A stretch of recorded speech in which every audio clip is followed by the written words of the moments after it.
It's hard to believe a whole year has passed since we last gathered together on the Gold Coast for our hugely successful 2018 conference. To try and talk about everything that's happened since then would be a mammoth task, even for the two of us. But we'll do our best to summarise as we guide you through the year that was in student accommodation.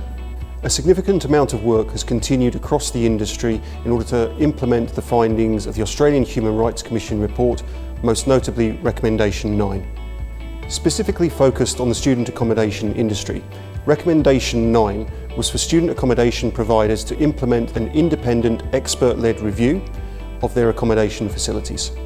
It is pleasing to note that so many of our members have diligently set about prioritising this issue. More about this in due course, but for now, it is clear that this will rightly continue to be a priority area for our industry. Still in Australia, and a number of states have commenced reviews into residential tenancy acts. These reviews have the potential to affect our members in any number of ways, so APSAA has engaged with members, many of whom are already in the process of contributing to these reviews, to provide a holistic industry viewpoint. APSAA has also engaged directly and contributed to these reviews where appropriate through our Industry Development Manager and our Industry Advancement Committee. In New Zealand, the introduction of fees-free by the new government dominated headlines. Whilst this initiative did not in fact deliver any new enrolments to universities, what it did do was ensure that universities were reframing their scholarship models to include accommodation. This approach ensures that in 2018 and 2019, first-year university students not only get their tuition fees free, but if they hold a particular scholarship, they are also eligible to have their accommodation fees paid. This has the potential to dramatically increase the demand for student accommodation. Not surprisingly, this has generated efforts to increase supply. In Auckland City, over 2,200 beds are under construction, whilst in Wellington, there are a number in the pipeline, and Canterbury has just broken ground on a new development. All in all, over 3,000 beds are in the pipeline, representing 15% growth for New Zealand. Universities, colleges and corporate providers have all been bullish in their belief in our sector's underlying fundamentals and have invested significantly for the long term. However, in New Zealand, whilst the development is ongoing, many universities are focusing their attention on supporting students in the private accommodation market. Growth also remains strong in Australia, with a potent example of confidence in the sector being the more than 5,000 beds brought online here in Melbourne at the start of 2019. Around the rest of Australia, investment remains strong, with billions of dollars flowing into most capital cities. So it's fitting that Melbourne, with this incredible growth in our industry and Australia's largest numbers of international students, is the perfect location for this year's StarRes APSAA conference.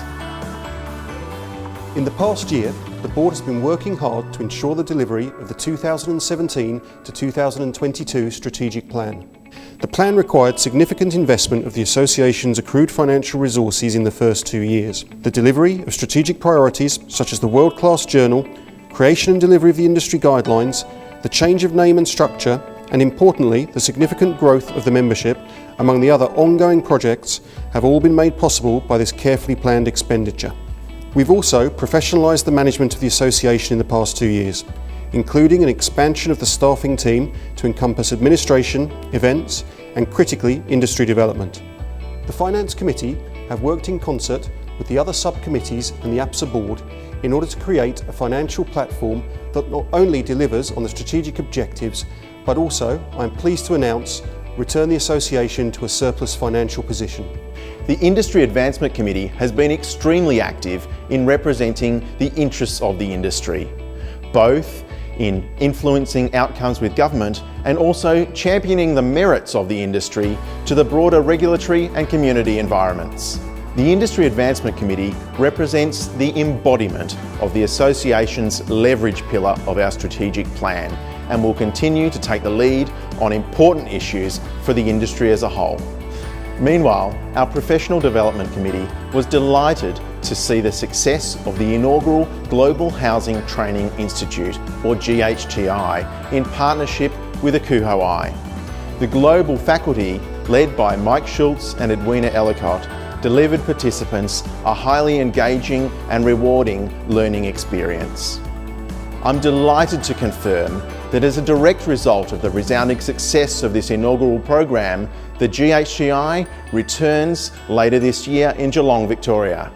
The Professional Development Committee has been hard at work conducting a review to reframe and align all of our continuing professional development offerings, which will be enhanced this year by the launch of 2 exciting new programs for the benefit of members. Firstly, our continuing professional development program, to be launched at the conference, which will provide recognition to the professionals within our industry for maintaining currency in their chosen field. Secondly, the launch of our online and nationally recognised bespoke vocational qualifications suite. This is a true first for our region, with employees of members able to seek formal qualifications specific to our industry for the very first time. The Conference Committee, meanwhile, has been exceptionally busy in recent months.